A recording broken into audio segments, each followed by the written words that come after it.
Olá, tudo bem? Meu nome é Patrícia Travassos, eu sou jornalista, fundadora da agência Prosa Press e mais uma vez é um prazer estar aqui no estúdio Febraban Tech 2025, nesse que é o maior evento de tecnologia e inovação do setor financeiro do Brasil.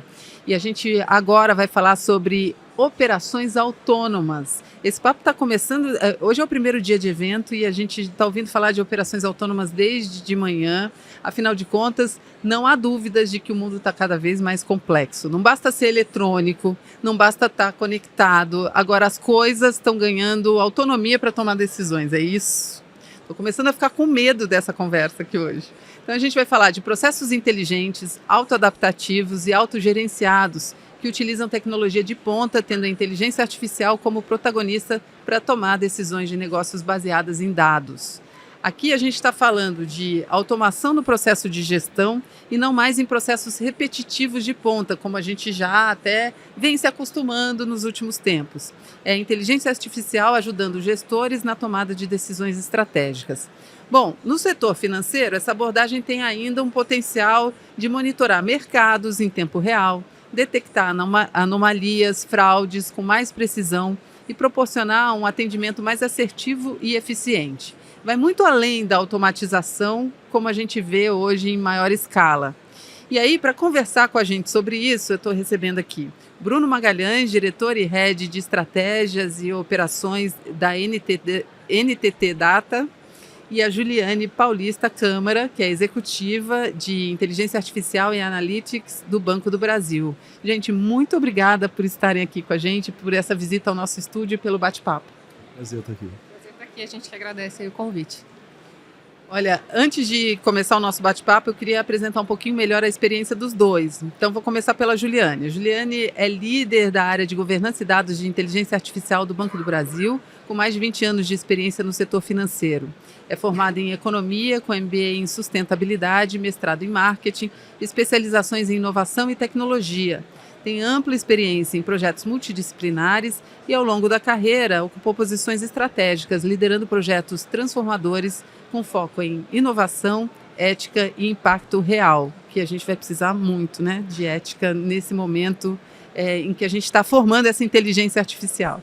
A missão dela é impulsionar negócios por meio da união entre dados, tecnologia e pessoas. O Bruno é diretor e head de estratégia e operações da NTT Data, formado em administração de empresas com MBA em gestão estratégica e econômica de negócios. O Bruno tem ampla experiência em estratégia digital, eficiência operacional e transformação de negócios. É especialista em modelagem de negócios e otimização de processos e tem liderado iniciativas estratégicas que elevam a performance de empresas no Brasil e na América Latina. É autor de artigos sobre inovação e automação, além de participar ativamente de debates e mesas redondas sobre tecnologia, disrupção, impulsionando a adoção de soluções inovadoras nas organizações. Gente, eu estou ansiosa por esse papo aqui hoje, porque eu estou vendo que a gente está dando um passo além. Se a gente já achava que estava tudo automatizado, conectado e que não podia ficar ainda mais complexo, agora a gente está indo para essa autonomia operacional. Me conta um pouco, Bruno, por favor, qual é a diferença, o que muda em relação ao que a gente tem hoje e é esse próximo passo? Legal. Bem, primeiro, super contente de estar aqui. Esse tema que a gente vai comentar aqui hoje nesse nosso podcast, basicamente é o futuro trazido aqui a tempo presente, né? Basicamente, o conceito de autonomia operacional, de operações autônomas, é a próxima onda da automatização tradicional. Então, se as companhias faziam, por exemplo, automatizações de processos de suporte, imagina uma área de atendimento que você vai lá, desenvolve um robozinho para fazer determinada atividade, uma área de finanças que você tem que processar dados, conciliar dados, você vai lá e desenvolve uma automação, que ela tem um script, ela vai seguir esse script, executar exatamente o que está sendo direcionado. Agora a gente vai para o próximo passo, que é trazer a autonomia e a independência para esse ecossistema. O que é isso na prática? Basicamente, esse conceito está sendo acelerado pela ampla utilização da inteligência artificial. Então a gente está falando aqui da conexão da inteligência artificial no ecossistema de processos e tecnológicos, e esse negócio todo ele é inteligente, ele é autogerido. Então você imagina uma operação de um back-office, que ao invés de ter um monte de pessoas trabalhando ali, monitorando algumas automações, fazendo um trabalho mais manual, você tem um negócio que é quase que full digital, e você tem um algoritmo, uma inteligência artificial que ela direciona o balanceamento correto da sua produtividade, do seu custo, que ela se auto-adapta em função da própria experiência do cliente. É um mecanismo, é um organismo vivo que ele se modela em função do cenário que ele está experimentando. Ele toma decisões por conta própria, baseado em performance, na experiência do cliente, nos aspectos principais ali de negócio. Então é sobre isso que a gente vai falar aqui hoje, é o próximo passo da automação. E quando a gente está, afinal de contas, na Febrabantech, quando a gente traz para esse setor financeiro, Juliane, aí eu queria o seu olhar, como é que essas operações autônomas podem operar no Banco do Brasil? Isso já é realidade? Já está em teste ou em implementação? Já é uma realidade para nós, né? E agentes de IA é a tecnologia do ano, né? Do momento, né? É incrível, só se fala nisso. Só se fala nisso, é o tema aqui, né? Deste evento da Febrabantech. Foi o tema também, um dos temas do Gartner esse ano, a conferência. Tanto é que o Gartner elegeu os agentes de IA como a tecnologia mais inovadora para este ano de 2025. Eles sempre gostam de fazer algumas previsões e são interessantes, né? E uma das previsões diz que em 2 anos a gente vai ter 1/3 das aplicações bancárias do sistema financeiro já desenvolvidas com algum agente embarcado. E em 4 anos a gente vai ter já 80% daquelas questões ali do relacionamento com o cliente, demandas, né, que o cliente aberto já resolvidas de forma autônoma pelos agentes. Então, assim, é uma velocidade muito grande nessa adoção, né? Tá todo mundo correndo, obviamente, para não perder o timing, né? De fazer os testes, de escalar, de avaliar todos os riscos também, né? Eu acabei de ouvir um painel e achei muito interessante. A gente está num momento em que a gente precisa equilibrar a mudança com a resiliência, né? A gente não pode nem focar muito só na mudança, porque senão a gente acaba assumindo riscos desnecessários, né? Mas a gente também não pode só focar na resiliência, a gente tem que abraçar a mudança. Então, é o risco da inovação, exatamente, né? Que tem a história do lucro e do propósito, né? Exatamente. Achar, né, esse melhor equilíbrio. A inovação, ela esteve, né, sempre presente na história dos bancos. A gente vê aí, né, há tantos anos já, né, a gente falando sobre inovações que foram muito importantes, inclusive para a economia brasileira, né? A gente está falando aí de cartão de crédito, cheque especial, né? Todo esse movimento aí do Pix.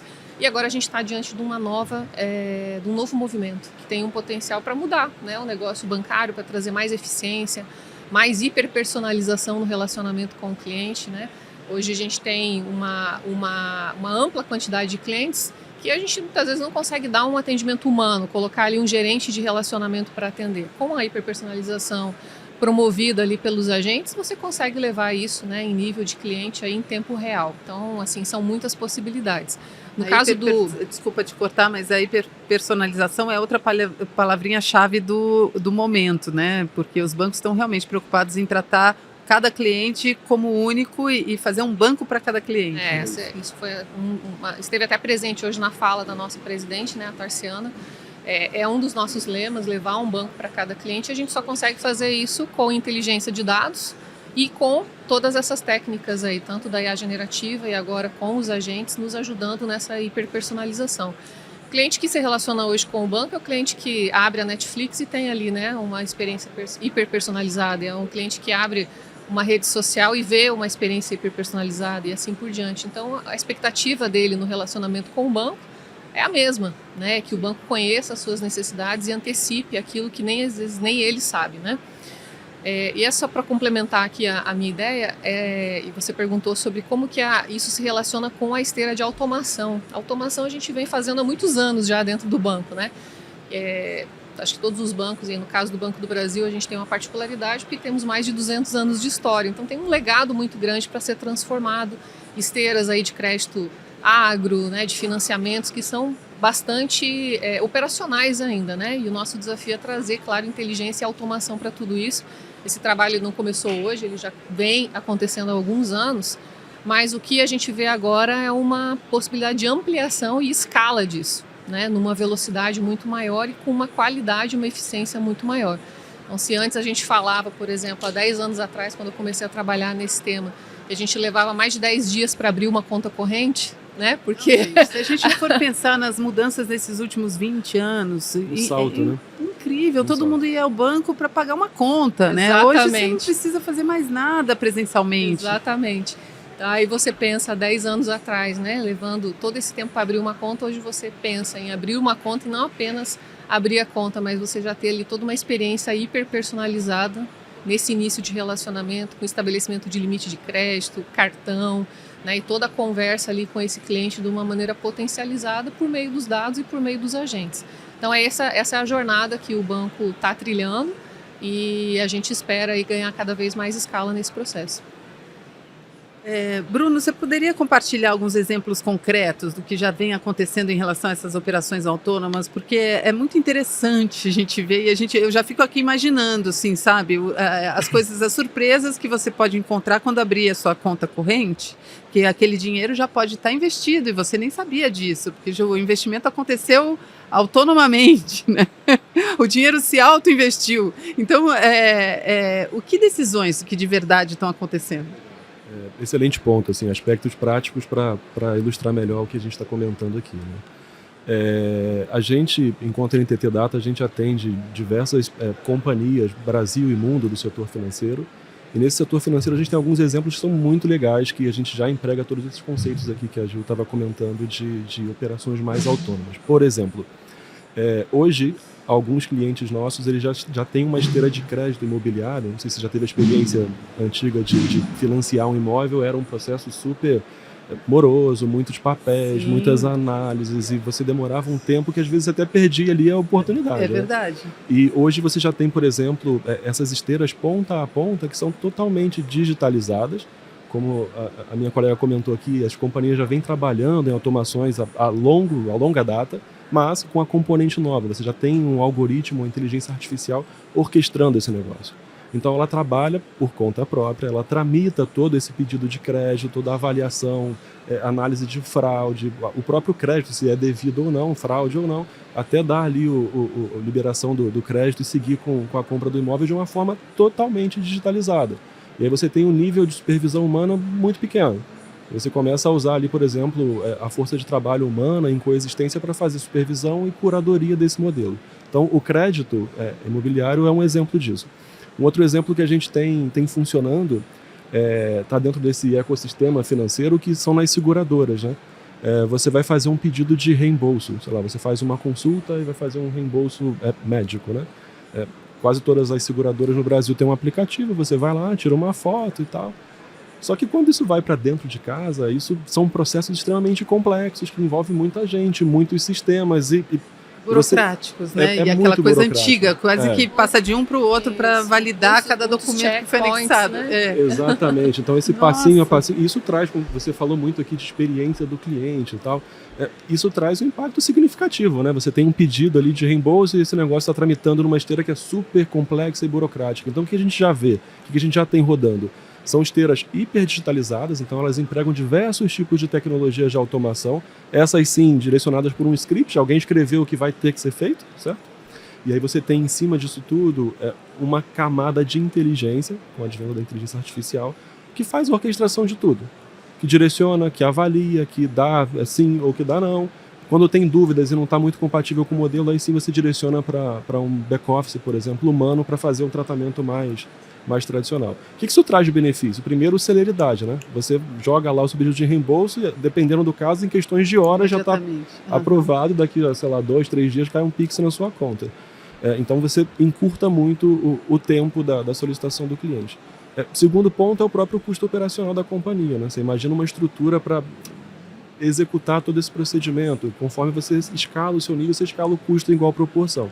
Então esse é um outro exemplo muito bacana, um fluxo de reembolso de planos de saúde. A gente tem implementado grandes exemplos também nas áreas de finanças. Você olha as áreas de finanças dos bancos, são processos altamente regulamentados, né? São processos complexos, mas tem muita também atividade transacional. Você pega lá as suas áreas de tesouraria, contas a pagar, contas a receber. O volume de dados que tramita ali é um negócio muito, muito, muito grande. Então você conseguir fazer uma conciliação e um direcionamento, quando você ainda é uma companhia mais tradicional, isso envolve o trabalho de muita gente.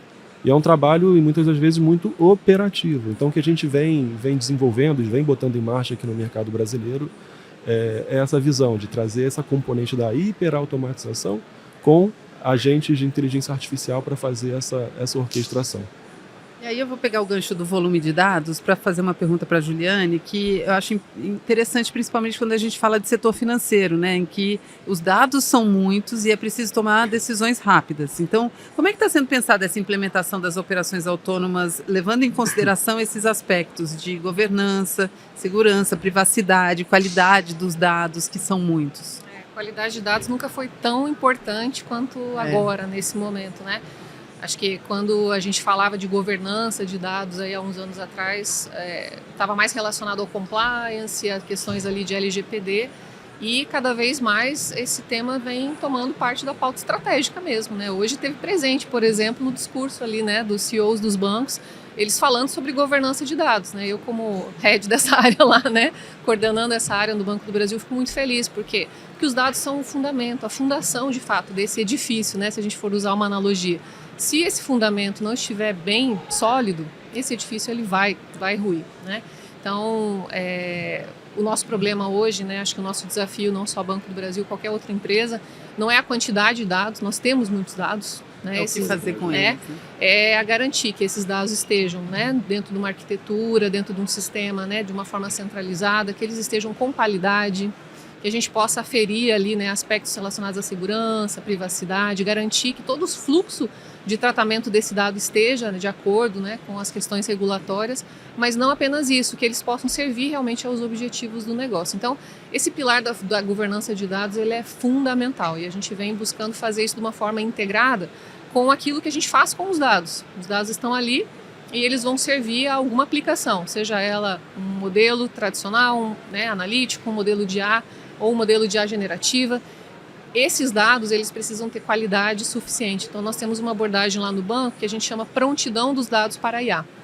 É uma forma da gente engajar, né, as diferentes áreas do banco nesse processo de tornar os dados daquela área, né, daquele gestor específico, cumprindo ali todos os requisitos de qualidade para que esses dados estejam prontos para serem usados nos modelos. Então, esse é um ponto muito importante.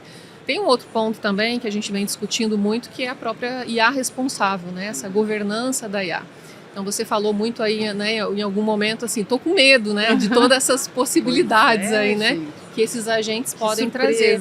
Porque à medida que você você delega esse poder de decisão a um agente, essa é a grande questão, né? A gente está falando aqui de uma evolução onde a autonomia que eu dou para o agente é isso, é ele tomar decisões, né, dentro de um determinado fluxo. Esse agente, ele interage com dados, ele se alimenta desses dados, ele também cria, gera novos dados, ele interage com um contexto, mas no fundo ele está aprendendo e ele está tomando decisões. E aí ele vai fazer isso com base em quê? Né? Por isso, cada vez mais a gente tem esse pilar da IA responsável como um pilar também super importante. Então é importante que a empresa, né, a organização, ela discuta sobre isso, né? Ela tem uma abordagem multidisciplinar para esse tema, né? A TI, ela está totalmente, né, envolvida nessa discussão, mas ela não é a única área envolvida. Ela precisa estar com o negócio, ela precisa estar com a área de pessoas, precisa estar com a área de risco, né, com todas as áreas que vão contribuir com a área de segurança, para que a gente possa ter uma abordagem multidisciplinar e fortalecer. Então, a gente tem construído um case lá do banco assim, para buscar essa evolução, partindo desde as diretrizes para essa IA responsável. Hoje o Banco do Brasil é o primeiro banco, né, brasileiro a publicar suas diretrizes de IA responsável. Nós temos isso dentro do nosso site de relação com investidores. E ali a gente traz vários pilares do que o banco considera como uma IA responsável na visão do desenvolvedor, na visão do usuário, na visão de uma área que está lá buscando criar uma solução. É importante que todo mundo saiba, né? Mas não para por aí. A gente tem aí depois todos os outros processos também que suportam essa governança para que ela possa ser de fato, né, garantir que quando eu estiver criando uma solução ali, essa solução toque, principalmente o cliente final, né, ela esteja adequada. Eu costumo falar que essa IA ela seja boa, né? Ela vai ser boa para o cliente, ela vai ser boa para a empresa, porque ela atende um objetivo de negócio, porque ela está de acordo com as diretrizes, com a estratégia da empresa, e ela é boa principalmente, né, pensando também no objetivo, na experiência. Né? O que eu quero fazer com essa IA? Né? É um objetivo que realmente faz sentido? Então, é isso que a gente tem buscado lá e que eu acho que é um pilar aqui nesse momento, Patrícia, assim, fundamental dessa discussão quando a gente pensa em especial nos agentes. Eu acho que está passando por um momento de transformação cultural mesmo, para a gente entender o que vem acontecendo, e nessa jornada a gente vê a automação, a gente vê a inteligência de dados que entrou nas empresas. A partir do momento em que a gente tinha muitos dados e começou a ter acesso a tantos dados, a gente precisava saber como orientar esses dados. E agora a gente dando esse passo a mais, né? Eu fico pensando como é que se convence as lideranças a abrirem mão do seu controle, porque eu, como correntista, estou aqui pensando se eu já estou aberta a essa experiência. Estou brincando, eu acho que é importantíssimo você, no momento em que isso for... A transparência é um dos pilares da responsável. Por exemplo, você como cliente, ao interagir com uma IA, seja ela um agente, ou seja ela, né, um assistente, o que for, você tem que saber que você está falando com uma IA. Total. Isso é né? básico. A decisão dessa IA, o que ela está te trazendo ali, seja uma oferta, seja uma mensagem, ela tem que ser explicável.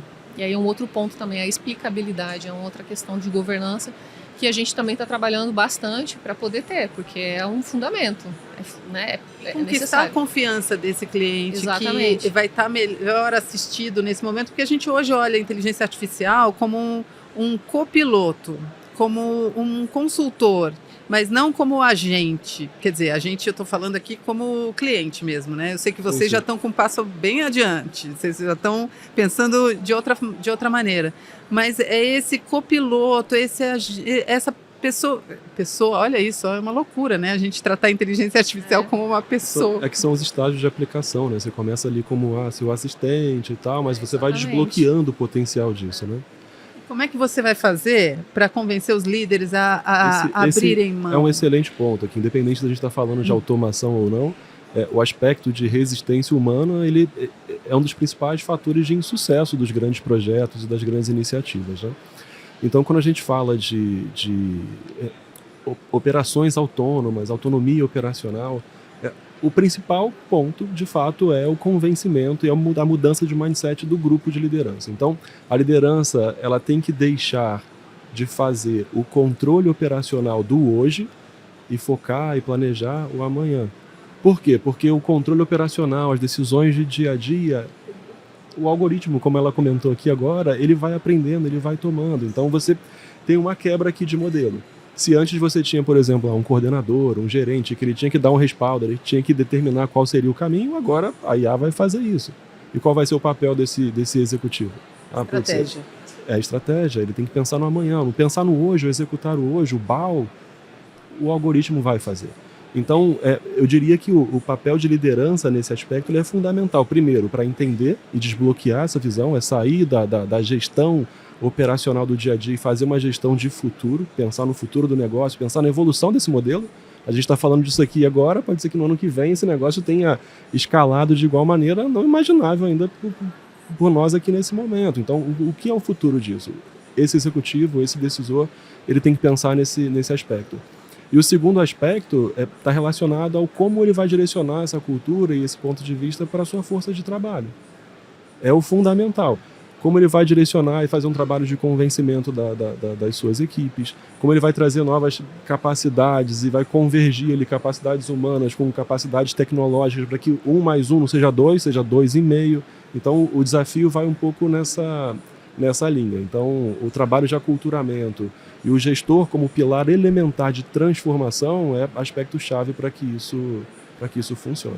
E outro aspecto fundamental é a capacitação dos profissionais, porque ele não é mais o mesmo profissional que trabalha hoje nas instituições, né? E é isso, Exato. Nem o líder é mais o comando e controle, já tem um tempo que ele não é mais assim, dessa maneira, que ele controla tudo, as pessoas têm suas responsabilidades, estão engajadas com as suas próprias responsabilidades, mas é diferente agora. Agora, esse pensamento estratégico também é um talento para muitos. Total. E eu nem sei se todos os profissionais têm, né?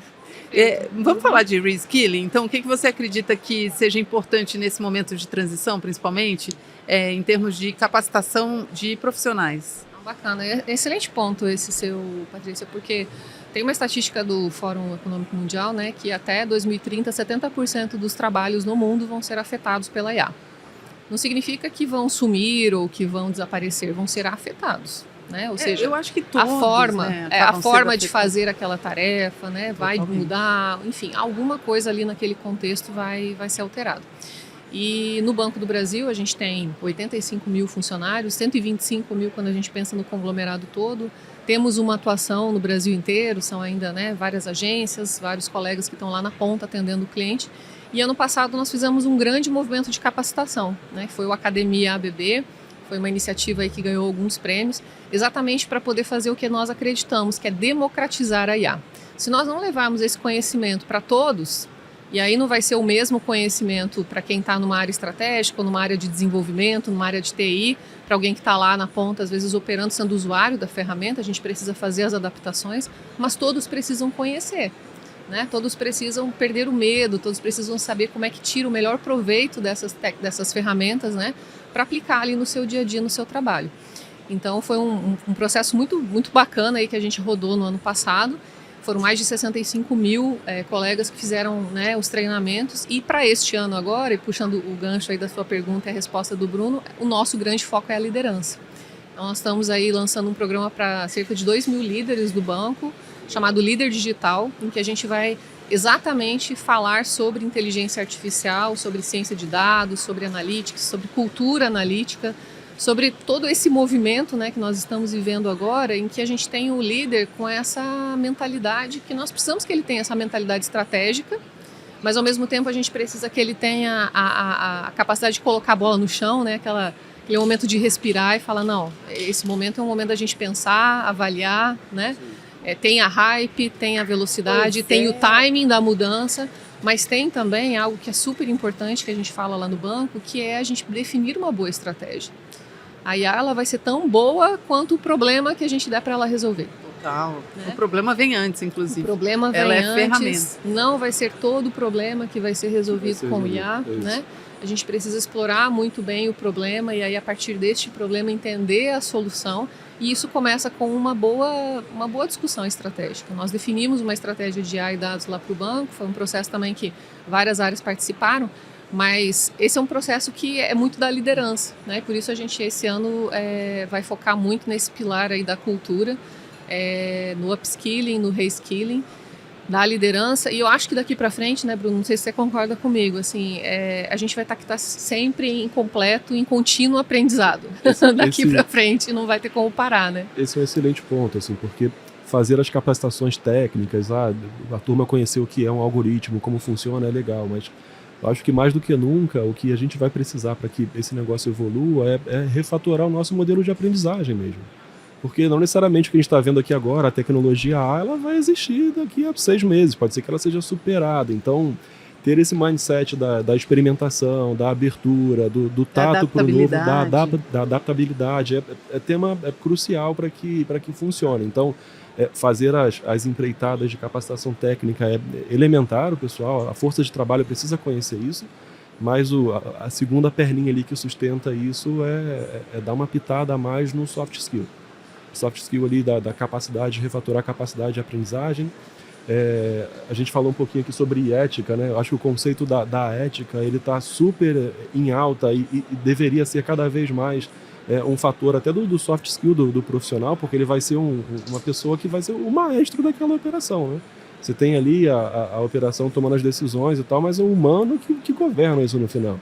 A gente faz a curadoria, então ter princípios de ética é elementar para que isso funcione. Então, para fechar esse ponto, capacidade técnica é importante, mas trabalhar o comportamental e principalmente o modo como a gente aprende é elementar. A gente, a partir de agora, vai ter que estar, de fato, todo dia, toda hora, aprendendo, reaprendendo, jogando conteúdo fora. Jogando fora o que você já aprendeu ontem, né? E aprendendo de novo, desaprendendo. Uma reciclagem contínua aí, daqui para frente, com certeza. Interessante. Já me deram um sinal aqui que a gente está nos últimos minutos, mas eu não queria fechar antes da gente falar sobre custo de implementação disso, porque é bonito quando a gente fala, né, das possibilidades aí desse futuro. E quais são as possibilidades reais para as empresas implementarem isso? Excelente ponto aqui. Essa pergunta ela é chave para que isso pare de pé, né? Porque se não for viável economicamente, não passa de uma ideia. Teve um item que você comentou aqui que ela vai resolver o desafio que a gente der para ela resolver, né? Então acho que o primeiro fator-chave é você definir bem quais são os casos de uso. E o que difere isso aqui da automação tradicional? Quando você olha o cenário Brasil, vou fazer uma automação. Você olha lá, Nossa taxa Selic está em quase 15 pontos percentuais. A gente tem uma mão de obra que ainda é uma mão de obra barata comparado a outros países desenvolvidos. Quando você vai tomar uma decisão de automatização, pode ser que em 1 ano e meio, 2 anos, o custo do Brasil já tenha comido o teu benefício. Então, o primeiro pilar principal é escolher bem quais são os casos de uso. Segundo pilar aqui que a gente entende que é extremamente relevante. Esse negócio ele tem que ser pensado, eu não sei se você concorda, mas acho que ele tem que ser pensado de uma forma mais cross-companhia. Hoje a gente ainda tem a tendência, tem um problema, vou digitalizar, vou automatizar, mas isso não resolve um problema. Então você tem que pensar nas cadeias, na jornada, na visão mais transversal da companhia.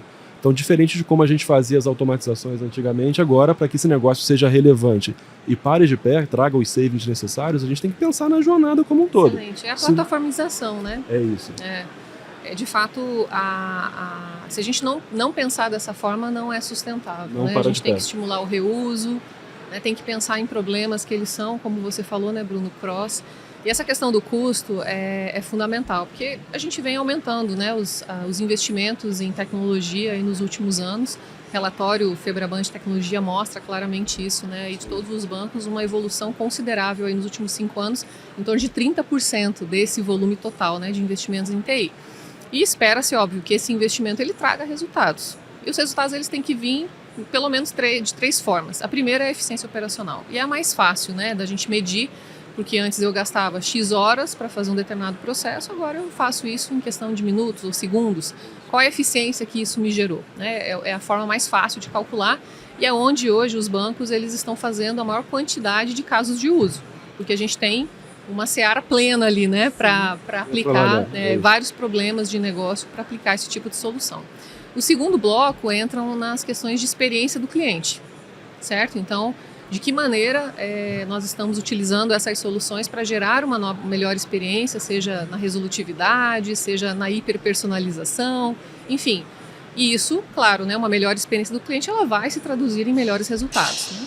E o terceiro bloco é na linha de novos negócios mesmo, né? Novas receitas. O Bruno falou aqui sobre operações de tesouraria, por exemplo. É uma das aplicações onde o banco já tem usado IA e a gente tem tido excelentes resultados. Mas são inúmeras outras possibilidades, né? De novos negócios, novas receitas geradas. Se a gente não conseguir demonstrar que a tecnologia e essas soluções elas estão pelo menos em um desses 3 blocos aqui, né? Nos entregando o resultado, a gente tem muita dificuldade de sustentar isso, né? No longo prazo. Por isso que é importante a gente ter essa abordagem de FinOps, né? Não somente pensando no consumo em nuvem, mas também nos demais consumos, né? Tanto no legado, on-premises, como também outras ferramentas, e fazer uma abordagem bem ampla, porque a depender do caso de uso, talvez a IA não seja a melhor solução, ou talvez não seja a solução mais eficiente do ponto de vista financeiro, talvez outras soluções possam trazer uma solução mais eficiente.